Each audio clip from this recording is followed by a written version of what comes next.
Hi friends, कैसे हैं आप लोग। एसएम टू लोकगीत वीडियो चैनल पे आप सबके बहुत बहुत स्वागत है। जी हाँ दोस्तों, अगर चैनल पे नए हैं तो प्लीज़ चैनल को सब्सक्राइब कर लीजिएगा और बगल में बेल आइकन घंटी है उसको प्रेस कर लीजिएगा कि जब भी हम वीडियो अपलोड करें तो सबसे पहले नोटिफिकेशन आप सबके मिले।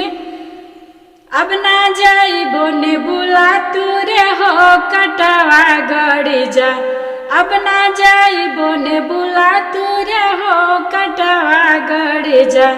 सोने के थाली में जेवना परसनी, सोने के थाली में जेवना परसनी, ना जेवे ननदो के भैया हो जिया जर जाए हमार।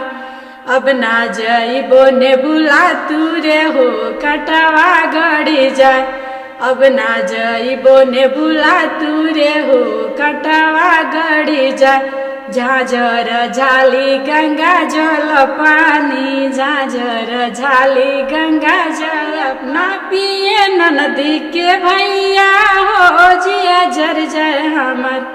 अब ना जाइबो ने बुला तू रे हो कटगड़ जाए हमार, अब ना जाइबो ने बुला तू रे हो कटवा गड़ी जाए। फूल हजार के से झलगवनी, फूल हजार के से झलगवनी, ना सोए ननदी के भैया हो जिया जर जाए हमार। ना सोए ननदी के भैया हो जिया जर जाए हमार।